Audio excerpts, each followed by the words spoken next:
Okay, Goran, welcome, first of all. Thank you very much. Your first time in Poland or not? It is, which is strange because I've written screenplays set in Poland. So I've been wandering around the country making sure that those screenplays still make sense. Okay, so do they make sense? They do, yeah. Well, congratulations to you. Thank you. Okay, well, you're here with a film that's called Housekeeping for Beginners. And I think it's a very interesting journey, you know. I remember the first film of yours I saw called You Won't Be Alone was sort of a retelling of a, witch story, witch narrative with a wonderful cast, Numi Rapaz, among many, many other wonderful actors. The story of a shapeshifter. So like folklore on one side and then sci-fi-ish vibes on the other. Then you went back to Australia with Of an Age, which was romantic and passionate and dramatic and just very, very different from the previous one. And here we are we are in Wrocław, but this film is set in Skopje. And it's again a completely different story, but there is you. You are in it. I'm starting to emerge. Yeah, can you tell me a little bit about this? I mean, sort of unexpected journey that took you to this moment. I guess the main thing is that there's very little control on my part about what film gets made next. You know, I wrote, all of those films were written before I made You Won't Be Alone. So I wrote 13 feature scripts before I ever made a film.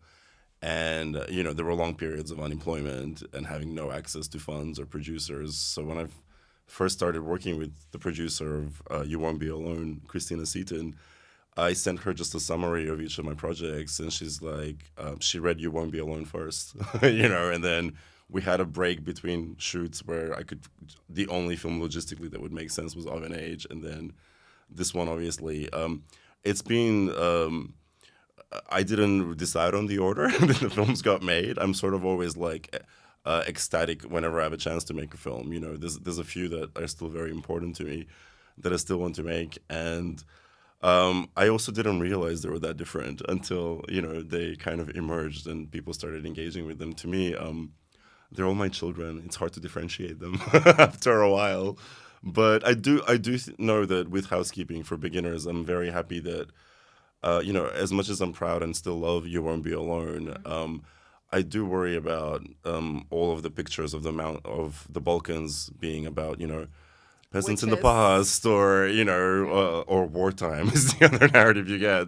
And I'm just like, there's also a present day, ordinary day-to-day life that I rarely see depicted. And I think life every day, everywhere is a mix of kind of drama and comedy. And I think as much as this is quite a dark story, obviously, there's a lot of elements of comedy and joy in it that I wanted to definitely emphasize. Because I think a lot of these lives we document in the Balkans, we don't really honor like every aspect of that experience. We either overstate too serious, or it becomes too much of a farce. So it's kind of a fluke that this emerged after You Won't Be Alone, but I'm glad I've made both films so that there's a more complete picture of what Macedonia is like, So. You've already mentioned things that I'm very curious about, the tone of the film, the everyday life. But before we move on to that and the details of the film, I wanted to know a little more about you because, bios have this thing about them. They're extremely brief and they're also linear, which, life never is, right? So we know that you are a North Macedonian born, Australian bred director / screenwriter who is now again back in his homeland. Can we develop this picture a little brighter maybe? Yeah, I was 12 when I left Macedonia and moved to Australia. So actually, weirdly, the majority of my life is now in Australia, although I've never quite felt like Australian? No, not in a way that you have these surfer vibes, no? Wow. I tried. Beautiful. I tried. No, that's great. That's definitely a sentence no one's ever said to me. Do you have a shirt, like Billabong or something? Yeah, no. No. Do you own a board? I do not. Okay. I've never surfed in my life. Post. But I loved it while it was there. And it's good that, I think it's great to point out that life isn't linear. Because I did go back to Macedonia a lot, every year or every 2 years. And the thing is now, as much as, I've never quite felt completely Australian, going to Macedonia, I'm even more of a foreigner to them, ironically. Like, in English, I still have like an accent, so I'm clearly not born there. In Macedonia, I can speak without an accent, but somehow I still stand out. But that's funny you've mentioned that because you have moments that are very Australian Yes. and then you're not. So you're like in, out, in. It's what happens when you learn English by watching Beverly Hills 90210 in Eastern Europe and then move to Australia. This is what happens to your voice. Okay, well, for all the listeners and viewers, now you know. Exactly. Yeah. I mean, that's probably the most profound summary of my life you can get, just that sentence. Should we discuss the influence of Beverly Hills on Can your you imagine? art? I always used to pretend I hated it, but then I watched it all the time, so I don't know how to.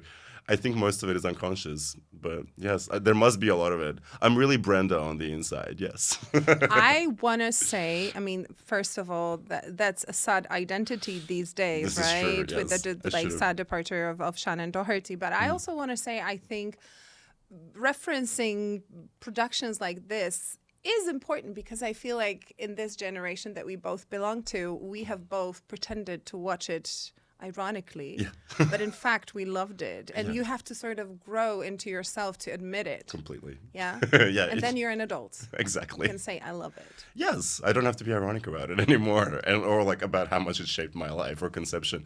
That was the other thing, though. Like moving to Australia, I thought, oh, I'm moving to the West, so I pictured something very different to suburban Melbourne. I thought I was moving to Manhattan in my head or Beverly Hills, and that's not where I lived. So that's, I think, as much as you get a dislocation whenever you migrate to any country, like when you also have these very concrete expectations.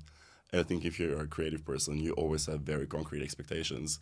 I've gotten through a lot of life with expecting something out of it and then just finding a picture that's completely the opposite to it. So, yeah. I wanted to praise your film for a while because I mean, this is a beautiful story of success, and I think we should own our own success. So obviously, I mean, it is, I think we can call it a dramedy. Would that be fair? Bittersweet, my favorite type, owning all aspects, all facets of life. A story about family, the one we choose and the one we are born into, and then fighting for it despite all, societal odds. In Poland, we're very good, with like societal odds. I mean, we know it by heart. The film premiered last year in Venice. Yeah, so it got a Queer Lion Award there. And then it became an Oscar candidate.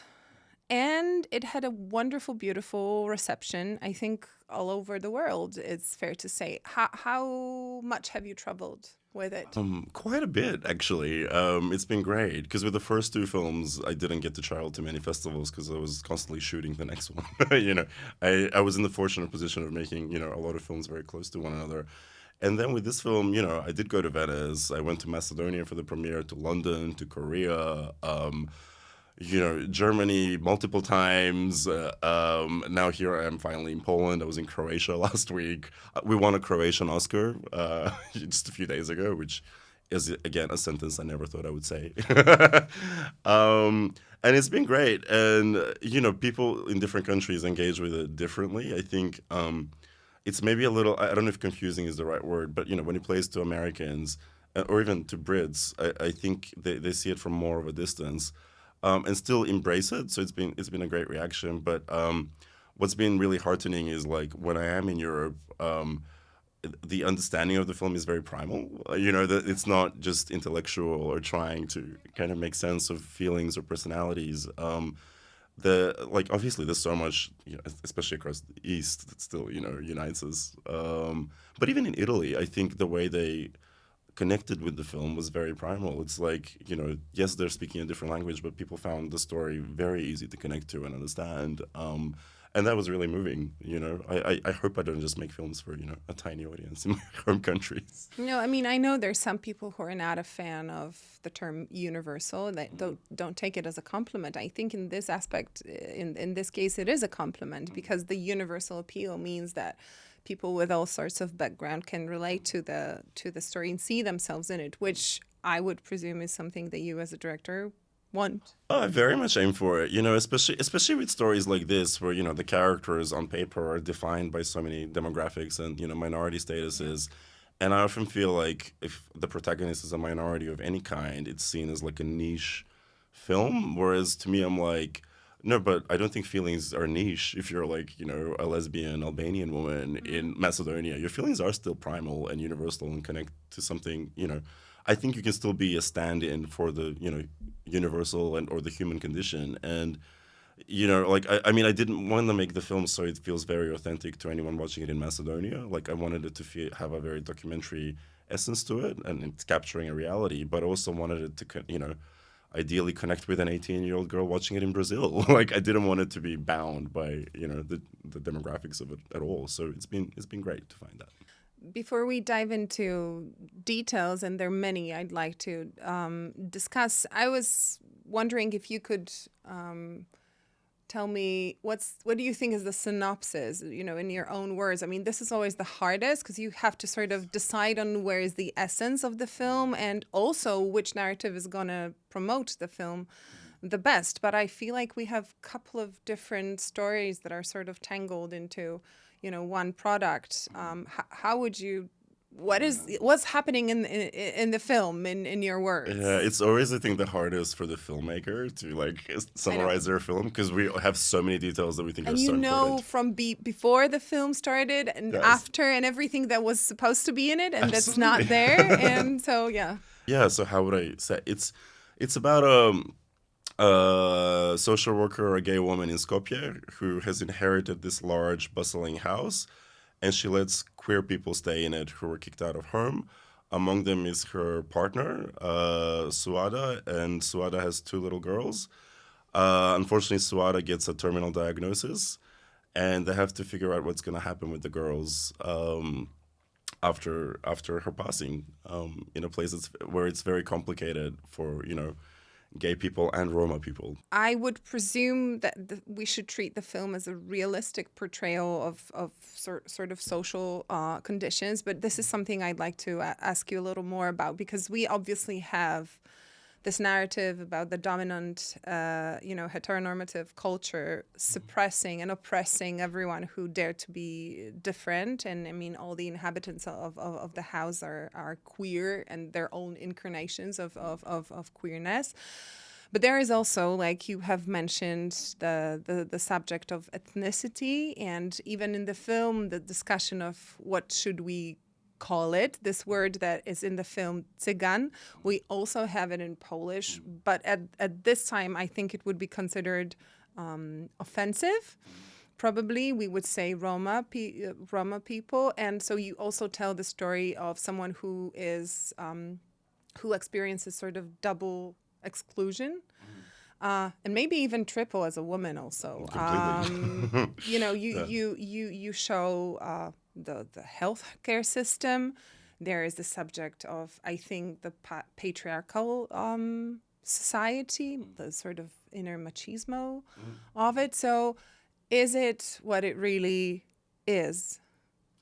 I definitely think it's believable. I mean, I will have to say the opening scene with the doctor where, it's a little intense.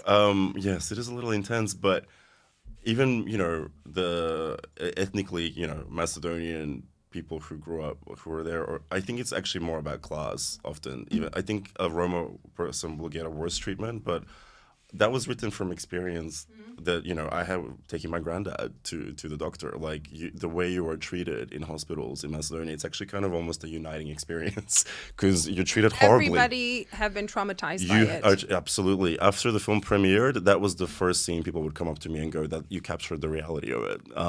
In fact, just in the week before the premiere, it was revealed, there was a massive scandal in the country because it was revealed the chemotherapy doses that had been given out were often fake because there was a black market that the majority of doctors were selling the real chemotherapy doses on. That feels like Poland like 30 years ago. Exactly. Or Romania 20 years ago. But this was September 2023, and the film premiered in that context. So, people were already hyper aware of it. And then on top of that, yeah, it was just, like there were all these other issues, but it served as a great entry point for a lot of people who wouldn't, think to identify with these characters on screen because they might seem different. But actually, that experience, I think it's much more pronounced for a Roma woman, which is why she reacts in the way she does. Let's just say she reacts with a lot of anger, but I Yes. assume this point is like a tipping point because she's been invisible and discriminated against and told she's not worthy of anything for her whole life. And there she is with the doctor who's supposed to help her. And he discusses football games and supper or dinner with his partner. Yeah, exactly. And I think he probably isn't even aware that he's doing anything wrong. How because that's as much as obviously the film touches on a lot of issues. I never really thought about. I don't really even think of it as a statement when I'm writing these things. It's more just like it needs to feel like real life, day to day, and you experience this, and to me, like the texture of it that is actually really the most interesting is like he doesn't even think he's doing anything wrong. He's quite relaxed. This is just an ordinary day in his life. And I didn't want to emphasize any kind of villainy in his behavior, but like genuinely that experience so many of us had, that was the main comment in Macedonia. People coming up to me and going, "Wow, that doctor scene, it really feels like real life." I also feel like I remember a little bit how it was because my dad is a doctor, and I remember in like late 90s, early 2000, it was still the doctors were like gods, and people had this sort of old school mentality that you're supposed to bring them gifts and like Literally, bribe I them, was but doing you that. cannot Yes. even come with just I'm sick, can you help me? You have to No. bring like my father would get aside from alcohol, obviously, he would Yeah. get like I don't know 100 eggs. For example. All right. We always brought a bag of coffee, like 500 grams. Yes. Yeah. And it was actually interesting to have that experience because, having left Macedonia and spent some time in Australia where, healthcare is very different. Oh, thank God. Did you ever bring a coffee in No, we Australia? did. I was always on high alert in Australia. No, I was always on high alert before I did anything. I would look around of is this going to be appropriate and like take every decision very carefully and slowly. But then I came back to Macedonia for a couple of months. And at the time, I was staying with my grandfather and taking him to the doctor and, literally bringing the coffee. So you had to rewire. Yeah, and just looking at these things in the context of them being the outsider, aware of how abnormal it is, And similarly, in terms of, when Suada speaks about, getting worse grades for exactly the same homework in high school, and I grew up with a quarter of my class being Roma kids, and literally sitting in the same desk kind of thing, and never really considering this pattern. And then I went to Australia, where you realize as a migrant, you need to prove yourself in a different way. So you were the Roma. Well, a in little bit. Australia. I don't think it was quite that bad because coming back, I'm still just like going, I think the situation for Roma people in Macedonia was much worse than what I dealt with. But being the outsider and then returning, and I actually spent a bit of time with my old, primary school class and just seeing how they were treated as not just outsiders, but it was just taken for granted. There wasn't even any consideration. And then thinking back, oh yes, of course, Ismia used to write exactly the same homework and be much neater than, the principal's daughter who was sitting next to me on the other side. But Yeah, she would get the equivalent of a C or a B, and it would be something a cause to celebrate. Even like, oh look how good you've done. Here's a B. Whereas you go, it's not just equal but superior to this other girl's work who just gets an A by default. And yeah, it took being an outsider somewhere else and then coming back and realizing these patterns, and feeling just very. A lot of Suada's anger I share, essentially. So, yeah, and I didn't want to minimize that. I think, I didn't worry about making her likable. I'm like, I think that anger is very valid. It needs to be released. I don't want to have to sanitize it, for a mainstream audience. so this social worker who has this huge house that becomes sort of like a refuge for, all the outcasts that form a new sort of form of family there is called Dita, and she's played by Anamaria Marinca. Wonderful. We're going to talk acting very, very soon. But this house is like an asylum, and then there is this outside world, which you don't talk much about. I mean, they talk about it. You don't show it much, except for this place called Szutka, which is where the Roma people live, and it's sort of like a ghetto. And it looks like, we were in Mexico, in like some city with, drug dealers and like people smugglers and whatever. I mean, is that a realistic portrayal, you think? Because, I mean, I don't want to say, but yeah, I think it was a little shocking. I mean, the whole film has this sort of light vibe, so you don't go in there and we're not like, because there's jokes, it's funny, but it's sad. I think probably 90% of the Roma people in Skopje still live in Shutka, or maybe even 95. It's not just Roma people. So actually, I think something that's lost in translation is when we go into that locale, the woman who is in charge, she's actually speaks with a Macedonian accent. So she's not. Yeah, this is something we're not gonna get. Yeah. Yeah, it's hard. It was hard to kind of convey. But like Shutka is sort of like mainly Roma people, and then occasionally some other disenfranchised, very poor people. But I tried to have as many layers as possible in terms of like when they're walking around, there's still like a little bit of a sense of family and all these other things. There is a range of experiences there, but it's still overwhelmingly, poverty essentially compared to especially the rest of Skopje, and even something like, it's almost like you have to organize a trip to get there. It's only like 3-4 kilometers from the center. Like it's within the, not just the city of Skopje. It's not technically that far from the center, but it's really complicated to get to. Even with public transport, it takes a long time. With a car, there's only these many roads. But that's typical. It's all ways of exclusion. Absolutely. So Absolutely. there is even like this, I don't know how to call it, like a transportational exclusion, for example, which is again a sort of a brand on a person, and you're not invited. Yeah, it was whenever we were hanging out at night or on weekends during the filming with the cast and crew, we had to like put special care and organize the transport for like Samson, who plays Ali, still lives in Shutka, and we had a couple of other cast, and it was always like that extra thing we had to like think about, and you go, I mean, this is just not fair, because obviously we can organize it during the shoot, but ultimately you just go, in day-to-day reality, it should not be more complicated for you to go about your daily life, but yeah. We ran into those things so many times. In fact, when I was writing the film originally, I sort of didn't really think of the Roma thing as anything that different in my head, because I grew up with it being For you, it was a part normal. of your vocabulary. Absolutely. Yeah. And I often kind of instinctively try to write a story that kind of documents just what normal life feels like in a day-to-day. I don't even remember when I decided. I mean, the character of Ali is loosely based on someone I still know, who was part Roma, so I think that kind of shaped it. But it was a very organic process, and I thought the reason the film would be controversial in Macedonia would be the queer element. But I don't know, by the time we were shooting it, I sort of was like, I don't care about the gays that much. Like the kind of injustice that you experience as a Roma person, I think not just in Macedonia, in most places, it's kind of like when you read about American civil rights in 1911. It's not even 1960, 1911. There's not even an awareness of how kind of underhanded the oppression is, and unconscious most of the time.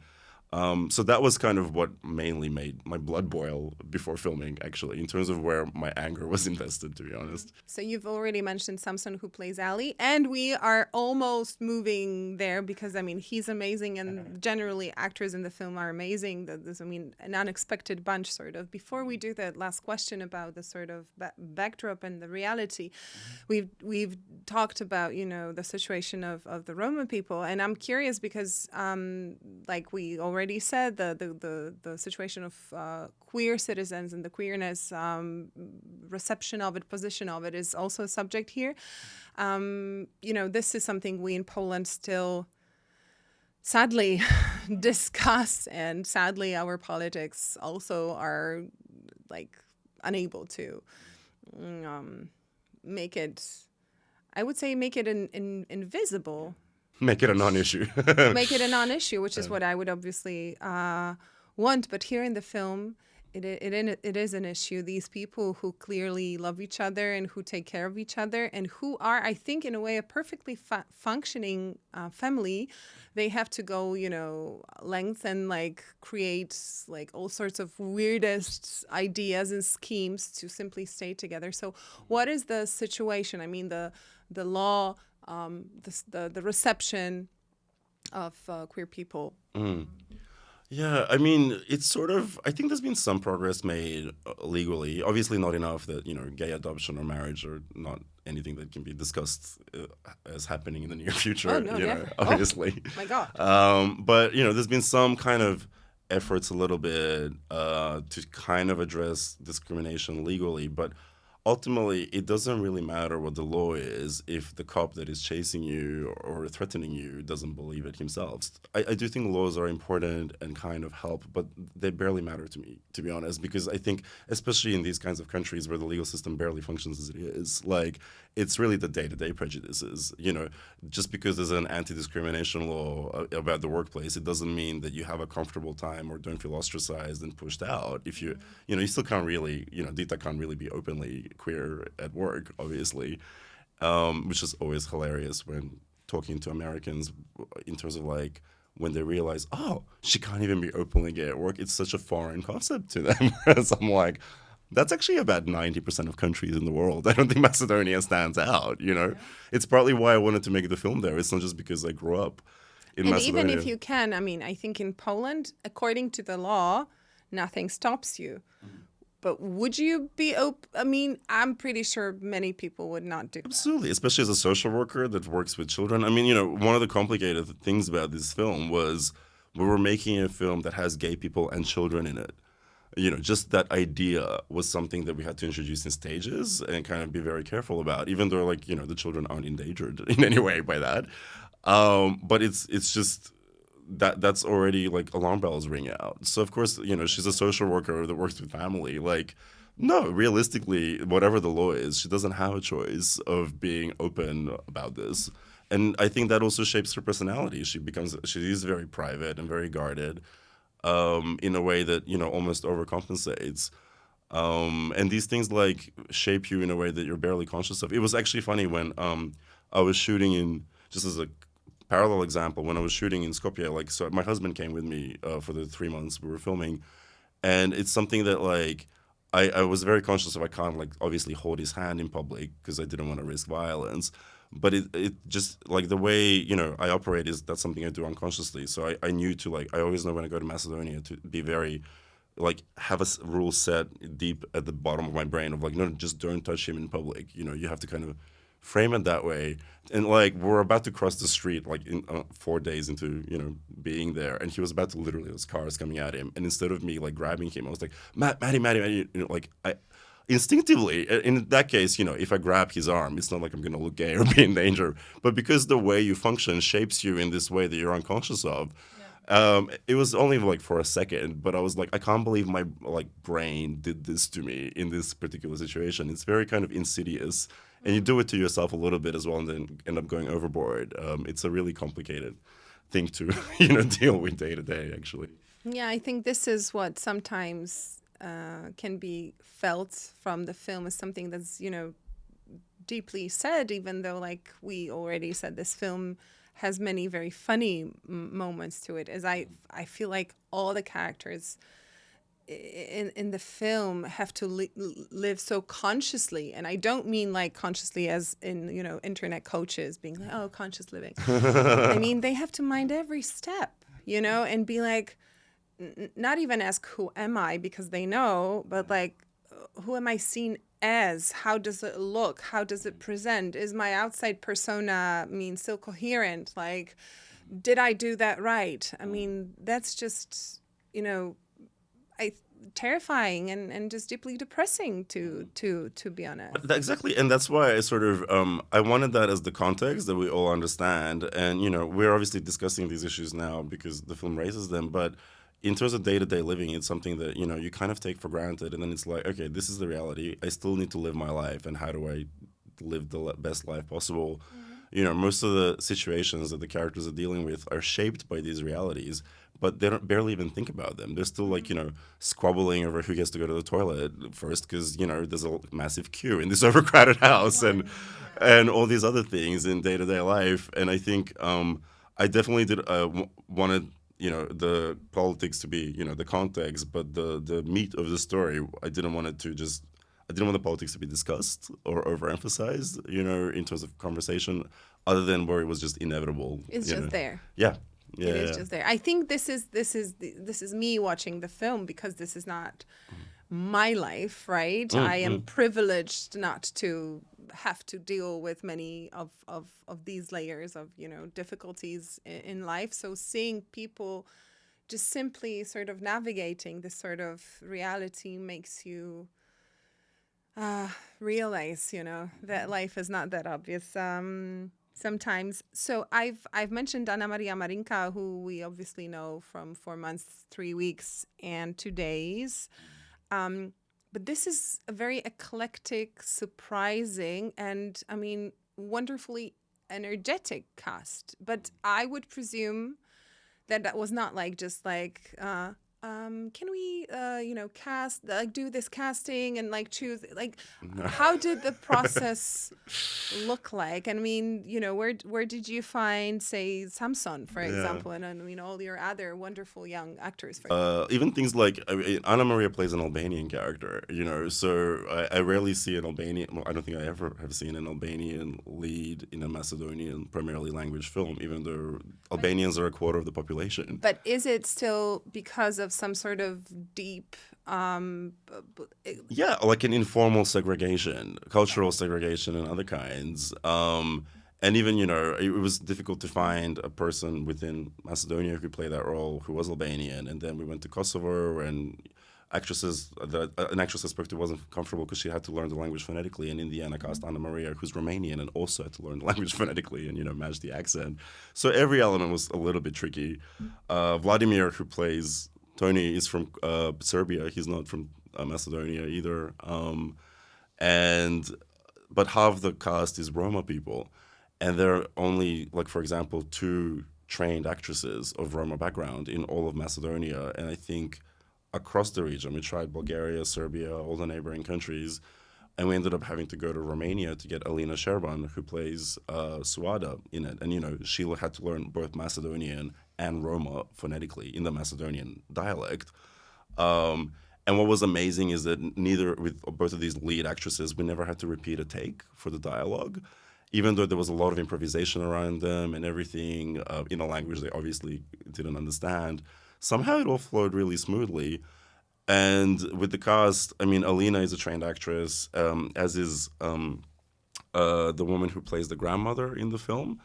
But everyone else was essentially street casting. I had a separate casting director take care of just the Roma roles, which meant she went to Shutka every single day, and literally 7 days a week for, I believe, 3 months in a row. Some of this she didn't tell me until after the film, how much, she was spending time there. She made inroads into the community. And Samson was one of the first people she heard about because he used to be in school plays in primary school. And I didn't do traditional auditions. I think with non-trained actors, I don't want to stress them out. So it was just they spoke to camera. If they had the right energy, we would then tell them what the film is about and explain, what the repercussions might be. Do you still want to be in the film? Because there was a risk that someone would just assume if they're playing a character, completely they are the character. Samson has to go back and live his everyday life in Shutka. After playing the gay Roma. Yeah, exactly. Because it is it's interesting with Shutka, there is an element where, there are a few, gay kids that people know about, but there's a little bit of leeway about it. I think if you don't discuss it too much, or it's interesting. Or if you get a wife, he's planning to. Yes, exactly. Because just to say, we're referring to one of the scenes in a film where we already know he's very gay. Yes. and he's planning on going back to his community, just taking a wife, discussing maybe which wife. Maybe he would prefer one with actual teeth. Maybe not very repulsive physically. So he's not completely very nonchalant about it. He has an opinion, but I mean, is he planning on changing anything in his life? No. But as long as you sort of fit into a certain, Exactly. it's like, it's fine. It's just a different reality you create along the way. And I mean, actually, for Samson specifically, he always wanted to be in a movie, and also has other creative, like he does photography in his spare time. I And somehow would expect him to be a rapper, I have to say. he does do that just in his free time. Yes. See? Yes.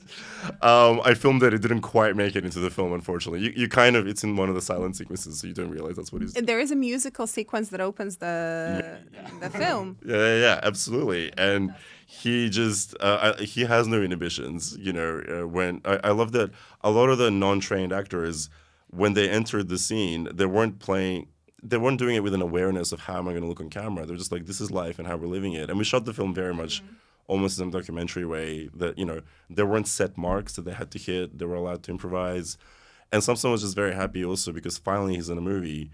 And we had to negotiate. He used to work in a bakery 7 days a week, 12-hour shifts. We had to negotiate with his boss to make sure he could take 4 weeks off. We had to find someone else who could replace him, pay for that person's income, pay for Samson's income, and pay for the training of the other person. And this was a discussion we had to have so that Samson still could go back to his job at the end of that. Yeah, because he was not planning on becoming like an Instagram influencer. Well, exactly. And also, ditch everything. You have a responsibility of making sure this person's life isn't disrupted. And realistically, I can't expect my Macedonian colleagues to still be giving him work, even though, frankly, he's a better actor than 98% of people in Macedonia. Fantastic. And he's had a little bit of acting work since, just in ads and things. But like every aspect of this movie, like, could not be done in a conventional way. But then there were rewards because of it. Because, I got to meet with Samson and his entire family and hang out. And I've made these connections, I think, for life, just emotionally, not just professionally. And the children, because I mean, there's always this myth that, working with animals and children is the worst, the toughest, and also the most regulated in many countries. Here, I think you don't have animals.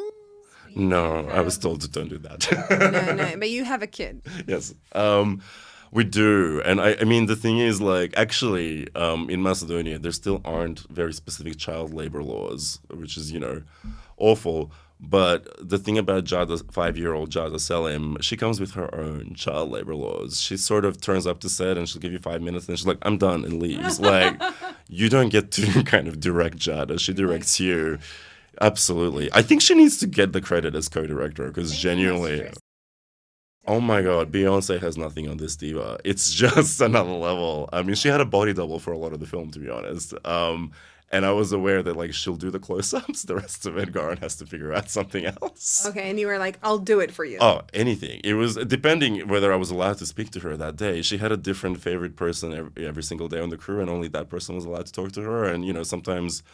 her own dad was not allowed to talk to her. So you were her favorite person for what, like 2 days, 3 days? I think not even the shoot. It was during the pre-production. I had a 4 solid day stretch, and then it was one of these, it was so hilarious. Like, it was the most complicated professional relationship I've had in my life because she clearly also really wanted to impress me, but she didn't want me to know that. And it was just like, I had to not act like, I'm expecting anything from her, but the most complicated psychology. Absolutely. Okay. And I actually had a lot of help from my first assistant director, Masha Neshkovic, who's a filmmaker herself. And I think she happened to be her favorite for the longest stretch of the shoot. But there were also, like, all these gifts because she would improvise and come up with great dialogue that, I can't come up with. No one can come up with. Yeah. And she treated all of it like she would play role-play games with her dolls. It just happened to be real-life, human-sized dolls around her. How about swear words? We tried to be very careful, and then she would swear just by herself. So it's all on her. We did not. That was not written. No, we actually tried to take efforts to even... shoot the swearing when she's not on set. It's the thing is, I think, in socioeconomically lower level, like, I don't even just mean like the Roma community, just Macedonia in general, high density living, kids are exposed to everything in a way that, like, they also grow up a lot faster. I mean, she already speaks Macedonian and Roma and she's 5, and I mean fluently. And she, like, so sometimes we were just trying to talk to each other in English to, prepare some things until you realize she understands English very quickly. This is a 5-year-old kid. Mm-hmm. And there's this thing of like, she's been exposed to so many things, but she's also like intelligent at a level that like far outpaces, ordinary human development. So there was no way to really manipulate Jana, even if you wanted to. She was in charge. And we just kind of had to design an environment where she, wanted to be on set for however long required and wanted to perform in these scenes and, play these very complicated mind games, but not in a straightforward way. I'm pretty sure you've answered this question partly already, but I was wondering whether there was anything specific that, triggered this screenwriting process, because we talked about the circumstances of the premiere and how it resonates with the real life, with your own experiences from school, maybe the stories you've lived, the stories you've heard, but any like a sort of precise starting point or... It was the initial moment of inspiration was when I saw a photograph that a friend of mine, an older director, posted on Facebook of when he lived. So I live in Melbourne, Australia, and when this filmmaker, his name is Tony Ayres, he moved to Melbourne in the 1970s, when Australia was very different. And he lived with his boyfriend and 8 gay women, and he just posted a flashback photograph of just a day in their life. And I just saw the dynamic. Love it. I mean, like, to me, I'm like, I want to move to that house, especially because that day I was doing my day job as an interpreter for healthcare workers in Australia. And I was literally on the train on my way to interpret at a colonoscopy for the 3rd time that week. So I needed escape myself. I was looking at the photo. I was like, I want to be in that house right now. And just sort of like the idea kind of was, I needed escapism. But I wanted to update the story to present day because I think there's a lot of present day stories that that don't get told, and it wouldn't make sense in Australia, so I shifted it to the Macedonia I know and love very well, and I went from there. Basically, the family dynamics I realized were shaped by the kind of family I grew up in, which there weren't queer people at all. It was a very biological, traditional family, but loud. Yes. Intense? Yeah, I mean, there were 6 of us living in a 2-bedroom apartment, and that doesn't count the 47 cousins that came in and out of the house every single day. And, I was, again, moving to Australia. I didn't realize I have a very loud voice, because to me that's not loud. It's just normal. And there everyone is like... Oh, absolutely. I learned very quickly. This is not, you're misbehaving without realizing you're misbehaving, but you're kind of raised in this environment where that's not something that's rude or entitled. It's just like survival instincts, basic survival instincts. And I wanted, I think that kind of loud, chaotic family, again, it's not just Macedonia. The majority of the countries in the world, this is how the family unit functions. Yeah. And I didn't want to, again, sanitize it. I wanted them to be loud and rude and, like yelling at each other while feeling loved at the same time.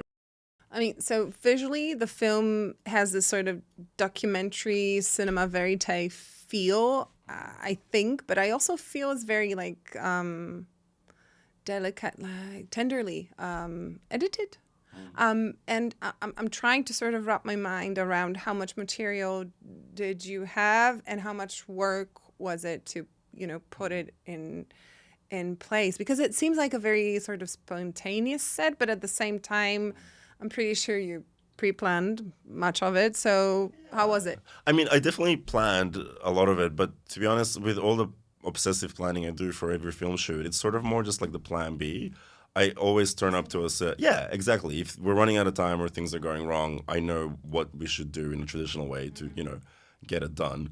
But like, I usually my first instinct is to just like organize all the ingredients. The cast know like the life that they're living in within the story. The camera, like I work closely with the cinematographer, so we know he's always on a particular side in terms of how the light might, interact with the actor. He needs to keep to a certain angle, what frame size and all that kind of thing. And then it's like, go, just live and see what happens. And I want to kind of always retain that spontaneity. I also edit my own films. And then while I'm shooting and we're capturing these things, in real time, for the story to make sense for the viewer, I'm also kind of editing it in my head. So but just in your head, or do you actually like do it on the day just to have like a sort of like a editing draft? No, just in my head. Yeah, the only exception was the opening scene where we shot that.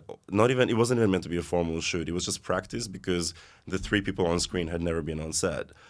So it was for them to get comfortable about being around the crew, but also it was important for the crew to, like, as much as I always explain to them, it's going to be documentary style, it'll be a 360-degree space, we're going to kind of snake around the actors, they'll have full freedom. I think crew members are so used to, pretentious young filmmakers saying this one's going to be different. So I always have to kind of demonstrate it so that they learn it. It needs to happen in real life. And then they go, oh, okay. And that first day of filming was so hectic. It was enjoyable and entertaining, but I think a lot of the crew were like, this is lovely, but how is this film going to make sense? So I made sure to edit just that sequence overnight and show it to everyone so they understood that even if things like feel like very loose, that there is a plan, at the back of my head. So they understood what the style of the film was. So it all made sense, and I think they could kind of breathe and be relaxed and know they're working on a proper film. And everyone was actually really invested in it, and there was a kind of a family atmosphere, even off screen, that I think helped feel like a family on screen as well.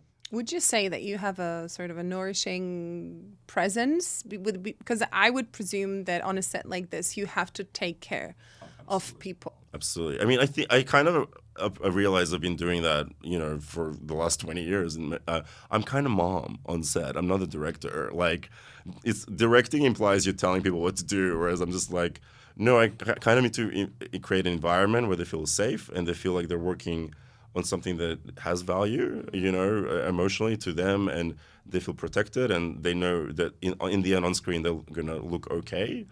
I'm mom. My producer is dad. Maria. I have to say hi to her right now. We don't have money for that. So stop. Oh, just in general, in terms of keeping discipline, I literally walk around with muesli bars in my pockets in case any of the cast is hungry at any point, I've worked with a lot of teenagers over the years, and, like, sometimes if they can't quite get the scene right, it's pointless to tell them, give them instruction. It's just like, take 5 minutes, have a break, have a muesli bar. Yeah. They're perfect in the next take. I don't even have to tell them, what to do. We've already said that the energy between the characters, I think it's just outstanding. And I wonder, because this is often something that's hard to deal with when you have a professional and a non-professional to match somehow. I mean, you can have the most wonderful, non-professionals, but they cannot somehow click, and the energy is different. So what was your recipe for sort of matching that here? Exactly, because I wasn't the only mom. I mean, it was sort of, Alina, who plays Suada, Anamaria plays Dita, and then Vladimir, who plays Tony, especially. Polyamorous gay family. A little bit, yeah. Me, Vladimir, and Alina were mom, and then Anamaria was kind of dad, a little bit. But genuinely, I think, like, all these actors who are, veterans kind of came into it with a sense of also having to take care, like, of all the other cast. Like, they were my fellow parents, and I think fellow auteurs, as far as I'm concerned, in this. And Sarah has a small role. She's one of the, trio who's constantly commentating in the background. I've worked with her, in many films in the past, and she was also extremely helpful. There were times when, like, Samson, for example, on the day of filming, he didn't tell me in advance, but his wife was giving birth. I know. So I found out during the day. He forgot to mention that. Yes, he didn't. Excuse me. He's like, oh, I just didn't want to bother you. I'm like, Samson, I've told you, tell me things to make it easier for you. Like, this is important to me too, And, he was struggling a little bit with lines at some point, and I realized, like, Sarah, he knows very well, and he always relaxes around her. So I set her up off screen, and he was engaging with her, and we kind of set up the camera not in a conventional way of how you would shoot it, but it was just to, like, create an environment for him where he could relax and kind of get lost in these words and just focus on that. And she was just there to feed him lines, and she's one of the top actors in the country. She doesn't have to just be doing favors for anyone. And it wasn't just because of my relationship to her, because, we're friends, very close friends, but also she wanted to make sure that, Samson has the best possible experience. Yeah. So I genuinely, like, that kind of sense of everyone being in it for everyone else and helping each other out, like, it was really precious, and I feel so connected and grateful to these people, forever, really. So, yeah. I'm so glad listening to you because it makes me realize that we're so past the sort of diva period and that people understand that, you know, they're in it together and they're sort of feeding off each other's energies and lifting themselves up. I think there's still a lot of divas out there, but Yeah? thankfully I haven't had to deal with them. You know, so How's the baby, by the way? great. The baby's 2 years old now. So yeah, it was her birthday yesterday, actually. So because we finished filming, I think July 27th, 2023, 2022. So it's it's the anniversary of a lot of events this week. I wanted to ask you about the music because I feel like not only the film has this sort of musical pace, but also there is music in it, and it plays quite an important role. Yeah, I mean, I definitely knew there would be a lot of songs on screen because they were connected to the characters and their energy. But they're real because we don't know. So are these like real songs, the songs that you've written for the film? What's the situation? The pop songs they sing are real songs. They're like local hits. I organized a list of 6 that had to be copyright approved in advance. You're like, I'm not doing this film if we don't get the rights. Oh, I mean, I didn't think the film would make sense without, you know, some like these songs or something. But they were giving choice. Like, you know, for the opening song, there were 3 different choices. And then Jada decided, I'm going to sing that one and not the others. And I'm like, that's the one then. That's the opening scene. Yes, my queen. Yes. And then I knew there was going to be a little bit of kind of electronic contemporary music for some element. So I worked with Croatian composers, the Sinkhouse brothers, who are phenomenal. You know, not just in terms of this film, but they have an amazing body of work. I think they're the best in the Balkans, actually. And I knew like I was gonna have classical music, but played on contemporary instruments. So there's a lot of, you know, Bach and Satie and a lot of other composers, because I wanted to have that sense of. Often, I think when you have minority characters on screen, they end up getting ethnic music for themselves, and the rest of the film gets Exoticized. yeah, they're exoticized, and I'm just like, oh, so Bach is universal, heavy feeling, whereas these feelings are meant to be kind of just exotic, and I'm just like, yeah.